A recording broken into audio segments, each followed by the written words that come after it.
Kita sudah sampai kepada hikmah yang ke-15.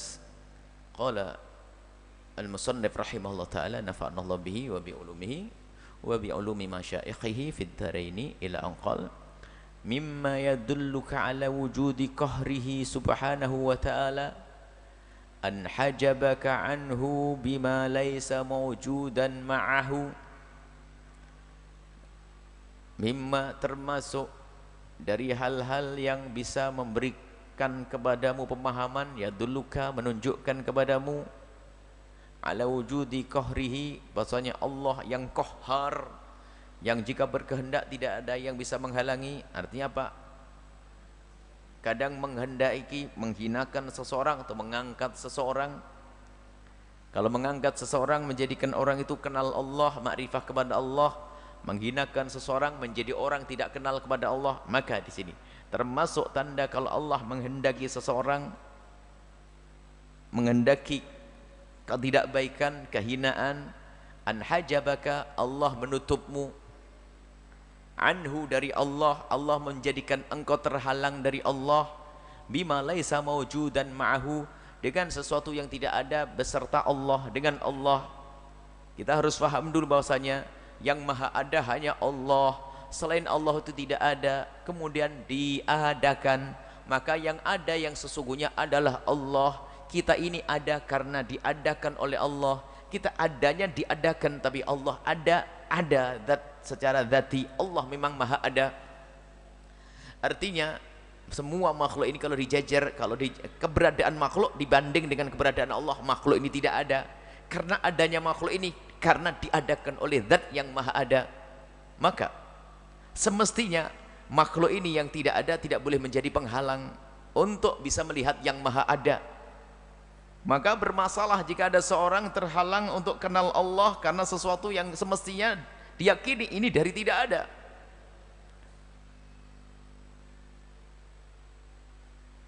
Allah subhanahu wa ta'ala menciptakan semesta, bintang, rembulan, gunung dan seterusnya, termasuk kekayaan apapun. Ini semua ada karena diadakan oleh Allah. Yang maha ada hanya Allah. Maka termasuk hamba yang terhinakan adalah di saat sesuatu yang semestinya, sesuatu yang asalnya tidak ada ini kok menghalangi dari melihat zat yang maha ada. Artinya jangan sampai dunia yang kalian saksikan, kamu yakin atau tidak kalau Allah menciptakan dunia? Yakin. Benar nih, yakin. Kan sudah dibahas tentang keyakinan. Terus kenapa kok duniamu menghalangimu untuk sampai kepada Allah? Kenapa kok duniamu menjadikan kamu tidak sampai kepada Allah? Berarti dirimu telah dipilih menjadi hamba yang terhinakan. Karena apa? Semestinya ini adalah bukan penghalang antara engkau kepada Allah. Karena ini hakikatnya harus kita yakini bahasanya tidak ada artinya di hadapan Allah, nggak ada gunanya, nggak ada artinya, nggak ada di hadapan Allah. Dunia yang ada hanya Allah. Dunia ini ada karena diadakan oleh Allah. Maka sesuatu yang diadakan oleh Allah tidak boleh menghalangimu untuk melihat zat yang maha ada, untuk kenal kepada Allah subhanahu wa ta'ala. Nah di sini yang harus kita fahami bahwa alangkah banyaknya kita ini terhalang kepada Allah, nggak kenal Allah gara-gara makhluk Allah.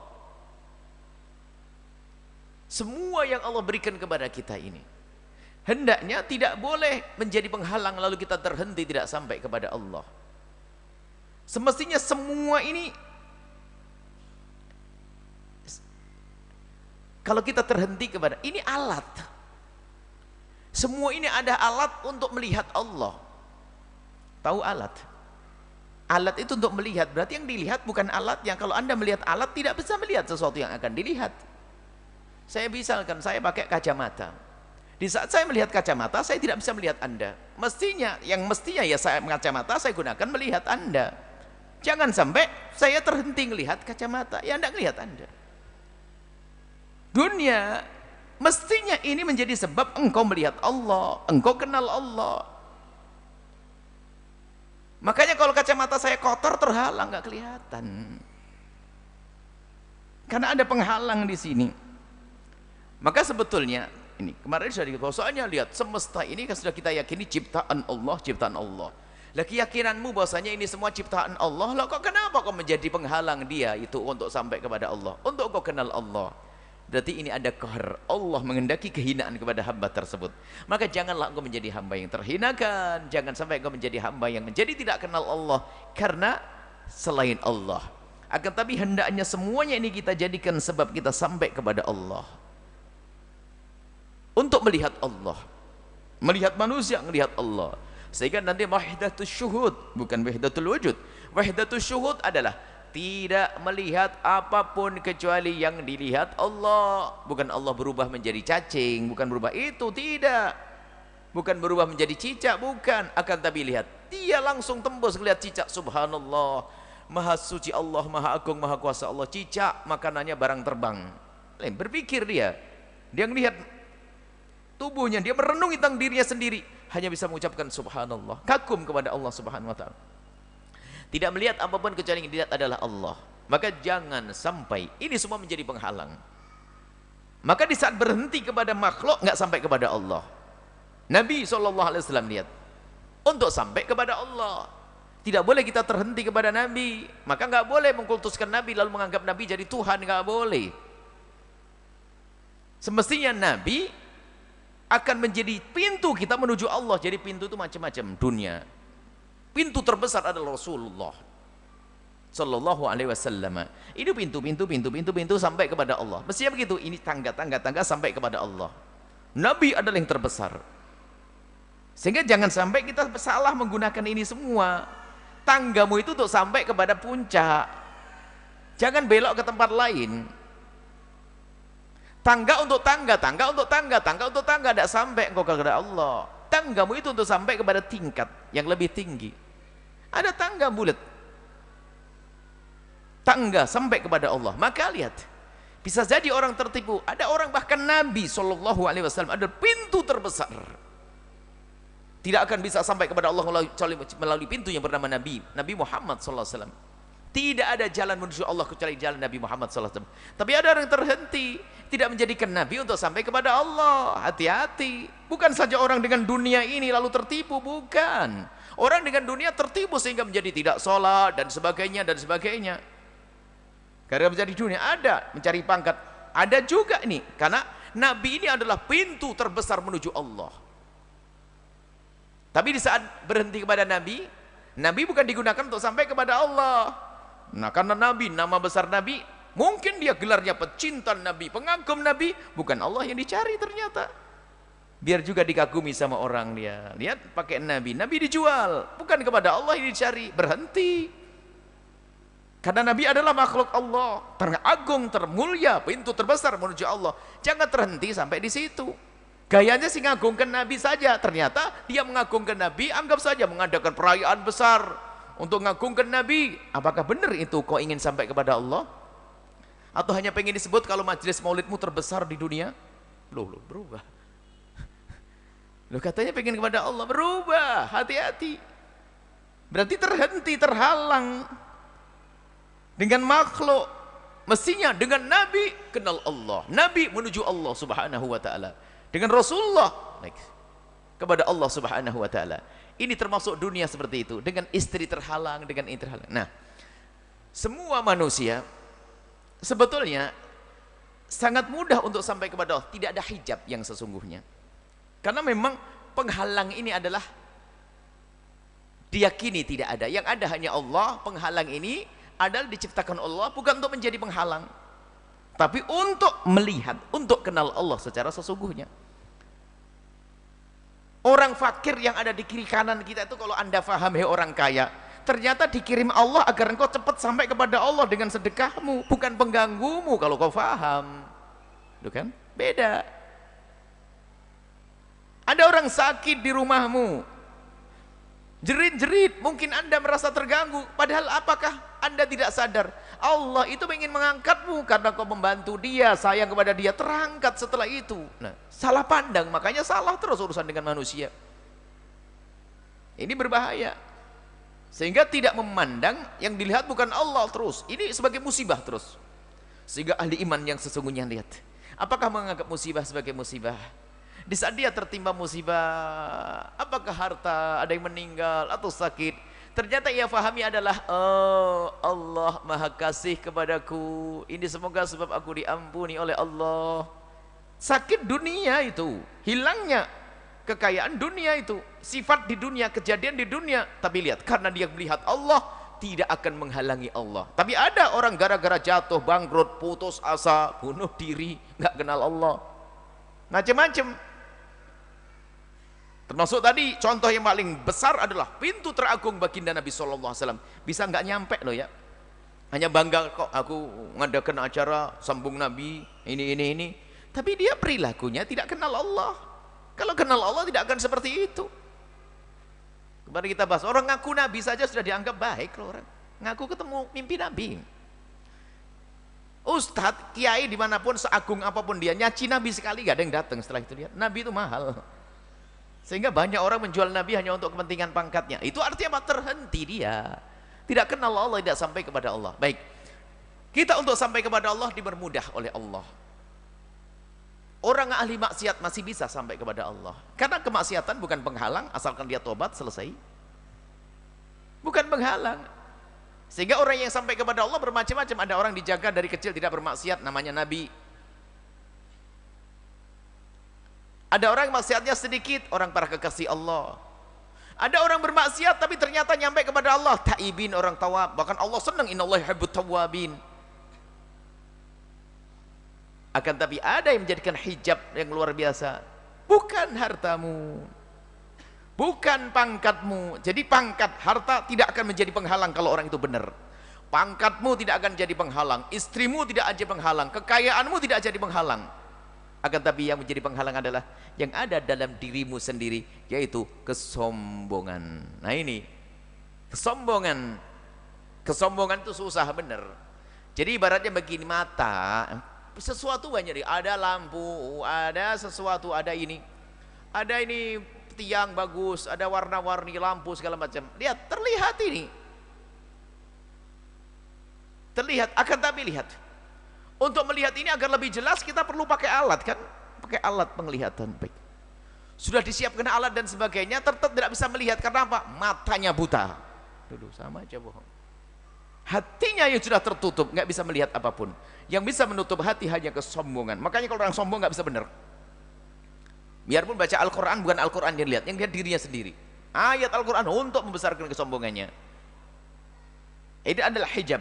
Hijab yang sesungguhnya adalah di dalam dirimu sendiri.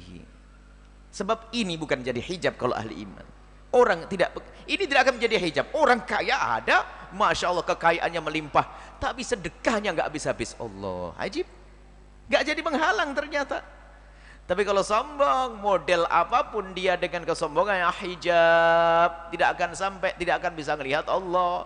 Jadi kaya sombong, kikir, sudah jahat. Jadi orang melarat, ngedumel terus. Allah, ada apa? Jadi apa saja, karena ininya sudah tertutup, hatinya tertutup dengan kesombongannya. Itu yang menutup hati iblis, menutup orang-orang, sehingga orang mengaku menjadi raja, Tuhan seperti Fir'aun, karena sombong di dalam hatinya. Kalau orang bermaksiat bisa saja setelah maksiat dia menangis di esok hari. Ini tidak akan bisa menjadi penghalang dari Allah. Tapi kalau sudah ada sombong, dikatakan Nabi batarul haq, menjadikan engkau buta akan kebenaran, menolak kebenaran, buta yang sesungguhnya, sehingga nggak ada artinya. Biarpun Nabi pun dipakai untuk gedekan kesombongan. Oh, majelis terbesar, lo kan berubah jadinya. Nabi dipakai untuk membesarkan kesombongannya, bukan sampai kepada Allah. Koreksi dirimu. Jangan suburkan diri hatimu dengan, jangan suburkan kesombongan di dalam hatimu. Maka jadikan apa yang Allah berikan kepadamu adalah untuk melihat Allah, untuk kenal Allah. Jangan berubah kekayaan yang Allah berikan kepadamu, bukan untuk menjadikan dirimu petentang-petenteng itu, tolak pinggang, main sombong, naik mobil mewah, rumah megah dan sebagainya. Akan tapi jadikan itu semua untuk kenal Allah. Kalau sudah begitu selamat dirimu, maka tidak ada hijab antara engkau dengan Allah. Dan semestinya ahli iman seperti itu. Dunia ini tidak akan menjadi hijab, tapi ketahuilah hijab yang sesungguhnya adalah di dalam hatimu. Nggak ada hijab aslinya antara kita dengan Allah, jelas. Tapi kesombongan Abu Jahal, dengar Nabi, percaya itu wahyu, tapi nggak bisa nerima. Karena apa? Sombong di dalam hatinya. Kalau sudah ada kesombongan tidak akan bisa sampai kepada kebenaran. Allah, hati-hati. Sombong ada banyak sebabnya. Ada sombong karena ilmunya. Sehingga dikirim kebenaran dari orang yang bodoh pun nggak mau. Sombong itu kan gila sebetulnya. Biarpun orang gila ngomong, kalau benar ngapain nggak kita dengar kan? Coba orang sombong masuk sungai. Ada enggak ceritanya, ada orang sekeluarga, orang pinter, profesor semuanya, berakal, naik mobil, ada orang gila bilang, "Pak, jembatannya roboh." Siapa itu? Orang gila, Pak. Wah, jangan dengar orang gila. Masuk, cebur sungai lah. Biar orang gila, kalau benar ya kita dengar dong. Sombong menjerumuskan, sama apalagi urusannya dengan akhirat. Sudah dikasih tahu sama ustadz, hanya bilang, "Ustadz kampung, bukan level gue itu." Ustadz lokal, oh cebur neraka. Nah, masuk sungai masih bisa selamat. Tapi cebur neraka ada kesombongan, gara-gara dia punya gelar, punya jabatan, punya kekayaan. Cari ustadz pilah, ustadz yang terkenal. Kalau ustadz yang masyhur, yang sering kelihatan di kotak, kan kelihatan gede kan di kotak. Ustadz yang banyak. Karena biasa dengan ustadz-ustadz begitu, ustadz masyhur yang sering di radio itu ya, itu gara-gara begitu nanti sama ustadz kampung yang ngeremehin. Aduh, saya itu tidak mantep blas kalau tanya. Saya pengen ustadz yang itu loh ceramah itu. Nah, sombong nggak bisa dapat kebaikan orang seperti itu. Hijab dirinya itu, hijab dari kenal Allah. Sombong. Dan sombong karena ilmu ada, sombong karena harta, sombong karena nasab, sombong karena harta, sombong karena nasab. Karena nasab bagaimana? Nah, karena kemana-mana merasa anaknya kiai mau diajari orang, itu murid abah saya, murid abah saya. Yang alim bapakmu, kau masih bahlul, harus belajar. Dikit-dikit kemana-mana bapak saya, murid bapak saya, murid bapak saya.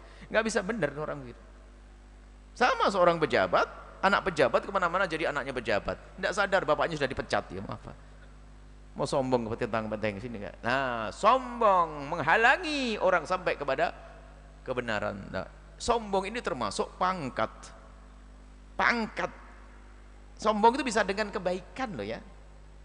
Kebaikan dilakukan bisa menjadikan orang ujub, sombong. Satu paket itu. Orang bisa sombong kok. Sombong-sombong tadi yang kita gede-gedean majelis sombong. Kalau majelisnya yang datang yang parkir mobilnya pakai mobil pas sepeda. Oh, banyak mobilnya kita. Itu sepeda biasa. Jadi kalau majelis kita yang hadir mobil mewah. Yang lain biarpun banyak tapi itu sepeda engkol. Nah, kan? Majelis loh ya, ini majelis untuk sholawatan itu. Itu ternyata bisa jadi bahan untuk sombong. Orang model begitu nggak bisa benar itu. Biarpun katanya Masya Allah, tapi tidak. Biarpun katanya baik, tidak. Sombong. Itulah menjadikan iblis terlempar, terjauhkan dari rahmat Allah Subhanahu wa ta'ala. Semoga Allah menjaga hati kita bersih dari kesombongan. Sehingga apa? Tidak ada yang menjadi penghalang antara kita dengan Allah. Sehingga kalau sudah hati itu tidak ada kesombongan, kita akan mudah kenal Allah. Maka kekayaan yang Allah berikan kepada kita tahu. Karena apa? Kekayaan ini tidak menjadi kita sombong, bisa menjadi sebab kita kenal Allah. Diberi pangkat, kita gunakan untuk Allah. Diberi apapun, langsung kita ingat Allah. Kenapa? Tidak tertutup hati kita. Kalau sudah tertutup hati kita, semuanya akan jadi musibah bagi kita. Na'udzubillah. Wallahu a'lam bissawab.